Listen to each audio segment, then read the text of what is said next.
Hey everyone, this is Jake Munger. You are listening to the Zoologist.podcast. I hope you're ready. We've got a very exciting episode on tap for today. We're going to be learning more about some of the amazing creatures that inhabit our planet. We're going to be learning facts and hearing stories, all centered around animals, all centered around the animal kingdom. I hope you're as excited to go on this journey as I am. Now let's get ready to get wild.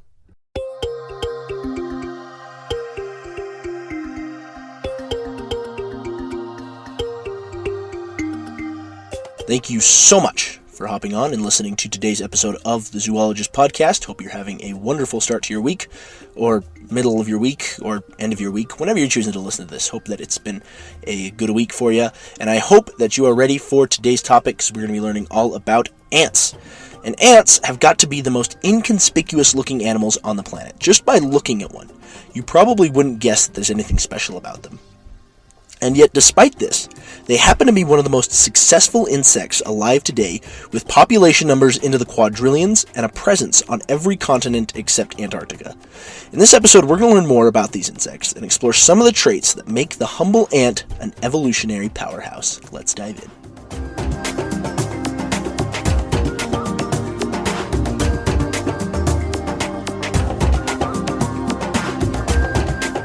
Thank you once again for choosing to hop on and listen to today's show. I want to start off by apologizing for the quality of the sound. My usual microphone broke down on me very last minute, and so I had to run out last minute and grab a new mic, and it's not working as well as I would like it to. So I apologize. Hopefully next week the sound quality will be better. We'll be back to somewhat normal. But in the meantime, I do apologize. If this is your first time listening to the show, I want to say welcome. And if you like what you hear today, please be sure to follow and subscribe. We're always learning about animals. We're always releasing new episodes about animals. So if that sounds like your cup of tea, go ahead and follow and subscribe. Make sure you never miss a new episode of the Ultimate Animal Podcast. Also, be sure to leave a rating and a review. Let us know what you like about the show, what you dislike, and let us know how we can improve. We are always looking to improve the listening experience. So let us know what we can do to make the podcast even better. One last thing before we dive in, I want to give a quick shout out to one of our listeners, my good friend Wes. Wes has been a good friend of mine for a while. He's also a regular listener to the show, and he has been giving me some great advice on episodes the past few weeks, and so I wanted to go ahead and give him a shout out, thank him for his suggestions and for his help. If you have any animals that you'd like to learn more about, or a topic that you would like us to cover, go ahead and reach out to us. You can reach out to us on Twitter at thezoologist.net/Twitter, or you can email us at the.zoologist.podcast@gmail.com. Alrighty, let's dive into today's topic, which is ants. I feel like ants are an appropriate animal to learn about with summertime now upon us and with everybody going out on their picnics. Hopefully you're not getting any ants at your picnics, but if you are, keep in mind that you are looking at one of the most successful animals on the planet today. Ants, by themselves, may not look like very much. Just looking at an individual ant, it probably doesn't look like there's very much to go off of. And yet, ants have managed to take over almost every corner of the globe. They are everywhere and in huge numbers. I mean, consider the following facts. There are, as of right now, an estimated 20 quadrillion individual ants on Earth, representing over 20,000 species. They can be found on almost any landmass. The only landmasses without ants are Antarctica, Greenland, and then a few island nations here and there. These ants have an estimated combined biomass of 12 megatons of carbon. That's more than every wild mammal and bird species on the planet, and is about 20% of the total biomass of human beings. So to say that ants are successful might be a bit of an understatement, but what is it that has helped ants become so successful? Well, today we're going to learn about some of the traits and characteristics that have helped ants take over almost every corner of the globe and have helped them adapt to almost every environment as well. And of course, it's impossible to talk about ants without also talking about what they're most well known for, which is how social these insects are. Now, ants are most closely related to bees and wasps, and like bees and wasps, they form complex social structures called colonies. Now, these colonies come in many different shapes and sizes. They might have a few dozen individuals or millions. They might be found in a nest, or they might be nomadic. Despite these differences, the basic structure of a colony usually looks the same. They're split into different castes based on each ant's responsibility. Colonies usually, not always, but usually have at least one queen, sometimes several, which are the only breeding females in the entire colony, which also makes them the most important ants in the entire colony because they're the ones responsible for perpetuating the colony's existence. These queens can live for years and sometimes for decades, ensuring that the colony is going to be around for a long, long time. Male ants are also responsible for perpetuating the species, but their role is less prolonged. Also called drones, they leave the colony once they're fully grown in search of a female to mate with. Once they've mated, the female will go on to start her own colony, and she keeps a store of the male's sperm cells so that she only needs to mate once in her life. The males, on the other hand, die. They usually only live for a few weeks, and their sole purpose in life is to mate. The queen decides the gender of her eggs based on the colony's needs. Fertilized eggs become females, and then unfertilized eggs become males. Breeding males and females are usually produced seasonally, but most of the time, the queen produces sterile worker ants instead. Workers are always female, and they're the ones responsible for making sure that the colony runs smoothly. These are the ones that you're probably most familiar with. They have a number of different responsibilities, including foraging for food, caring for the young, and defending the nest. Now, some ant species also have specialized soldier ants, which are responsible for defending the colony. These soldiers are usually larger than regular worker ants, with bigger heads and mandibles, which are perfect for warding off any potential danger. Now, these colonies are probably the biggest reason that ants are so successful, because in general, social behavior in animals comes with a lot of benefits. For example, it makes it easier to fight off and avoid predators, finding food and other resources can be done more effectively and efficiently, and there's evidence that social animals tend to be more intelligent because interacting with and cooperating with other individuals requires a lot more brain power. Ants reap all of these benefits, but like other social insects, they've attained a level of cooperation and communication that is unmatched in the animal kingdom. As a group, they can perform complex tasks and achieve things they wouldn't be able to do by themselves. In fact, ant colonies have been called superorganisms because of their ability to behave as a single organism would. This ability that ants have to cooperate at such a high level is because of the ability that they have to communicate so effectively. Ants are experts at communication, but they don't communicate with each other like we do. They mainly talk to one another using pheromones, which are chemicals that they release that produce a scent that's picked up by other ants through their antennae. Through these scents, ants can transmit a wide variety of different messages on a very broad scale. They can very quickly communicate to the entire colony if they need to. Ants will use pheromones, for example, to mark trails that lead to food and other resources, and this lets other ants know where there's food that needs to be collected. They also leave pheromone trails that tell other ants where food has been abundant in the past, as well as where food has been scarce, so that ants know what areas to avoid. Beyond just foraging, ants also emit alarm pheromones that help other ants know when there's danger nearby or when the nest needs to be protected. Pheromones are even used to differentiate which worker ants have what task, so that ants know where their labor is needed the most. For example, if an ant notices or senses a shortage in foraging ants, it can change its role so that it also forages and helps the colony out where it needs it the most. Now, each colony even has its own unique pheromone, which helps ants know who they're related to. If an ant from another colony invades, its different pheromone alerts the colony that it's an intruder, and they'll attack it. Now, ants will also communicate using touch and sound, but pheromones are probably the most useful way for them to send quick messages to the entire colony. So this ability that ants have to communicate with each other so effectively is probably the reason that they're able to cooperate at such a high level. In fact, ants have even been observed teaching and learning from one another, which I think is a testament to just how effective those communication skills are. In a process called tandem running, one ant will lead another ant to food. The ant that's being led will stop and take time to look at its surroundings, take it all in, before tapping its teacher's hind legs to let it know it can continue. If the gap between the two becomes too large, the teacher will slow down and the follower will speed up, and then vice versa if the gap becomes too small. So as you can see, the more we learn about these colonies, the more obvious it becomes that they are a key component to the ant's success. But more than that, these colonies are also key to keeping the ants alive. They can't survive on their own for very long. In one study, an ant was taken away from its colony and forced to survive on its own, and it only lasted for 6 days. It died of malnutrition. On the other hand, a control group of 10 ants working together survived for 66 days. To put this all in perspective for you, a worker ant in the wild can survive for several months and even years. Alrighty, we're going to head to break. When we come back, we're going to learn about some of the other adaptations that ants have used to become one of the most successful animals on the planet. Don't go anywhere. Are you a brand new podcaster, hoping to share what you're passionate about to whoever's willing to listen, but you aren't sure where to start? Navigating the logistics of your podcast can be confusing, from tracking growth to getting your podcast on the biggest platforms like Apple and Spotify. That's why I use Captivate. Captivate is a podcast publishing site that's user-friendly and offers everything you need to fulfill your podcast's full potential. They'll help you publish your podcast to all of the most popular platforms, as well as help you track your growth through daily, weekly, 28, and 90-day download numbers, as well as the averages, so you can see where your podcast might be flourishing or floundering. What's more, they'll help you with promotion and advertising. They offer free courses on how to start and run the perfect podcast, and they even throw in a free website with your subscription, completely customizable to fit your podcast's personality. You can sign up now starting at $19 a month, and you'll even get a free 7-day trial so you can decide whether or not it's right for you.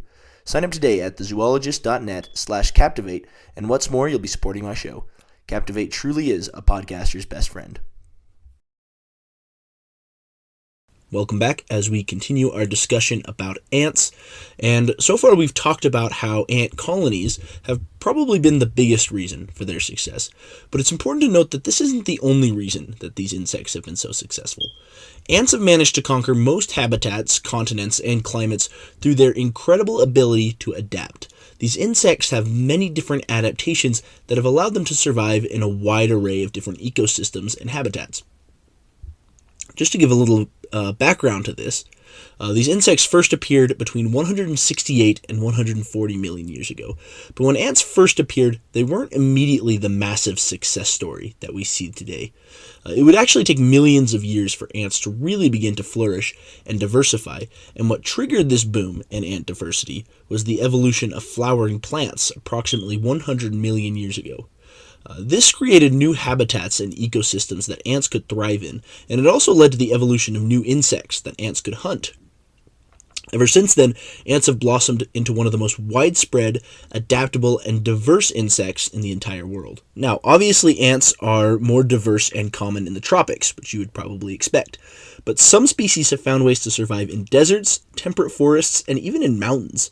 Now, obviously different ants in different locations are going to have very different ways of surviving. But ants do have a few adaptations that are fairly universal. For example, ants are well known for being extremely strong. In fact, according to one study, some ants can lift objects that weigh 5,000 times their own body weight. That's the equivalent of a 200-pound man lifting 1 million pounds. Absolutely insane amount of weight.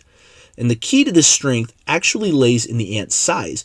Because their muscles don't have to support as much body weight, they have more strength to give when it comes to lifting heavy objects. The fact that they have an exoskeleton also helps because their muscles aren't supporting a heavy skeleton. And an exoskeleton also allows more of the ant's weight to be made up of muscle. Now, ants' jaws, or mandibles, are also an extremely useful adaptation. Ants use these jaws for virtually everything that they do. Their mandibles are gentle enough to care for larvae within the nest, but they're also powerful and dangerous enough to defend the colony or to attack prey. Now, some ants' jaws are more useful than others. Some parasitic slave maker ants, for example, have jaws that are completely useless except for as weaponry. Contrast that with the trap-jaw ant, which might have the most versatile jaw of any ant species and maybe of any animal in the animal kingdom. Trap-jaw ants can hold their mandibles open at an angle of 180 degrees, lock them into place, and then snap them shut at speeds of up to 140 miles per hour, or 225 kilometers per hour. These jaws are excellent for incapacitating prey or enemy ants, as you would expect, but they also have a less conventional use. These ants can use them to jump away from potential threats by shutting them against the ground. Now, in addition to their jaws, many ant species also have a venomous sting that they can use to ward off potential threats. This is by no means an uncommon trait among ants. 71% of ant species have a venomous sting, but some of these stings are worse than others. The bullet ant probably has the most famous sting among all ant species. I talked about the bullet ant in my episode about venom. Suffice to say for now that their sting is rated as the most painful of any insect on the planet. Other ants known for having particularly nasty stings are fire ants, Maricopa harvester ants, and the jack jumper ant. Now, fortunately, no ant has venom that's lethal to human beings, except for in the rare case of a allergic reaction. Now, in addition to their ability to defend themselves, ants have also evolved to be expert foragers, which they have to be in order to survive and to help their colonies survive as well. We've talked about how ants use pheromones to lead each other to nearby resources, but ants also happen to be excellent navigators on their own. In a single day, an ant can travel 3 to 4 miles just through foraging, going to and from the nest, and to find their way around while they're doing this, ants will use visual clues to figure out where they are and which direction they're headed. In fact, if an ant is dragging a heavy object and walking backwards, such as like a prey item or a heavy insect, what they'll do is they'll use the position of the sun in the sky to guide them back home. These backward walking ants also routinely turn around and check their surroundings just to ensure that they're heading in the right direction. Scent also plays a role in helping ants navigate, and some species can even keep track of the distance that they've traveled through an internal pedometer. They combine this with a memory of the direction they've traveled to find their way back to the nest. So ants have many different ways of finding their way around their environment and getting to and from the nest without getting lost. Now, in addition to being excellent navigators, ants also happen to be incredible engineers. And if you've ever owned an ant farm, you'll know what I'm talking about. Ant nests are some of the most incredible structures in nature. These things can be several feet in length or several feet deep, depending on whether or not they're underground, and they can be made up of many different tunnels and chambers, often with each room serving a specific purpose. In fact, some nests have rooms dedicated to waste disposal, and often these nests will have ventilation systems that make sure that fresh air is constantly being pumped in. Now, it's incredible that such tiny insects are building such amazing structures, but what's really cool is that the processes used to build these nests are actually much simpler than you might think. A group of researchers were seeking to understand this nest building behavior in ants better, and so what they did was that they studied ants that were attempting to build shelter out of sand. And what they found is that ants followed 3 simple rules when it came to building their nests. They picked up grains of sand at a constant rate, often 2 grains of sand a minute. They preferred dropping them near other grains of sand, and they were more likely to pick up grains that had been previously handled by other ants, probably because these grains were soaked in pheromones. These 3 rules were sufficient for the ants to build amazing structures for their nests.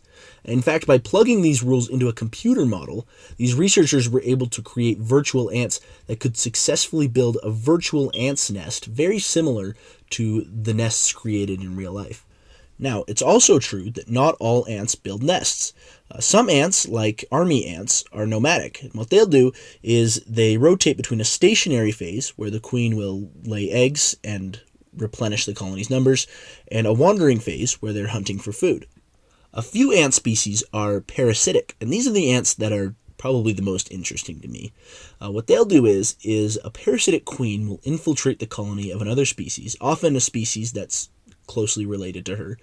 She'll kill the queen, and then she'll gradually replace the existing workforce with her own offspring.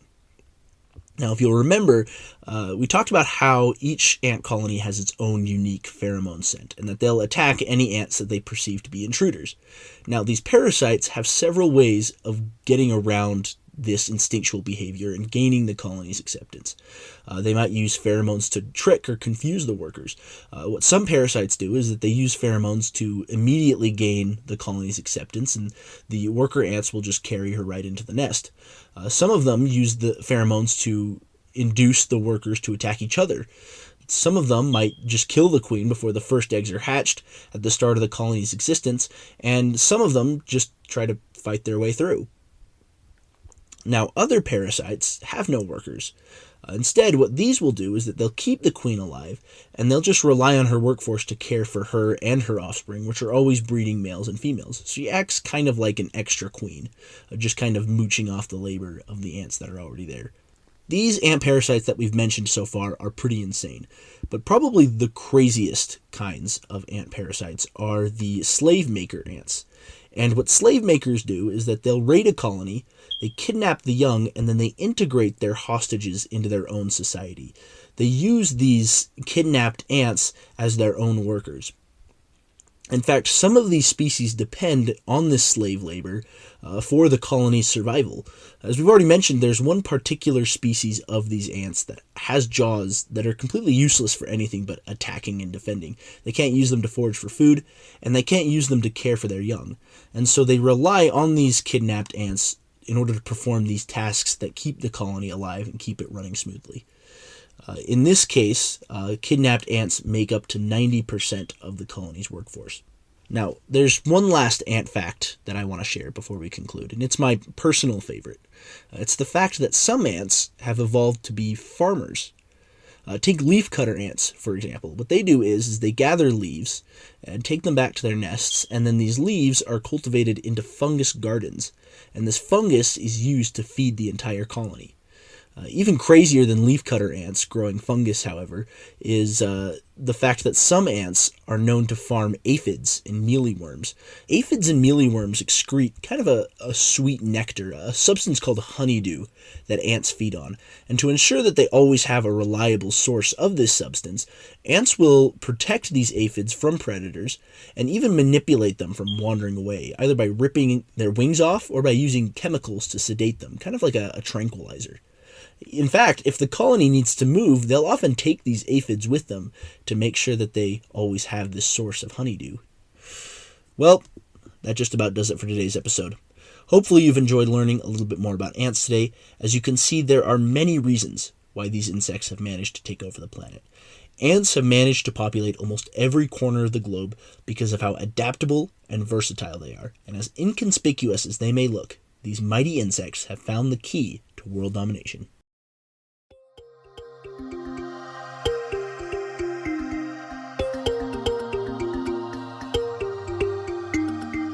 Thank you once again so much for hopping on and listening to today's episode of the Zoologist Podcast. Hopefully you had a great time learning about the humble ant.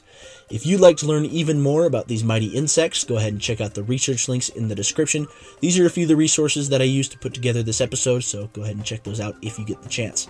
If there is an animal that you would like to learn more about, go ahead and reach out to me via Twitter at thezoologist.net/Twitter. You can also reach out via email at the.zoologist.podcast@gmail.com. Reach out with your ideas, and I'll be sure to give you a shout out if I end up using your suggestion. Have a great rest of your week, and as always, have a wild day.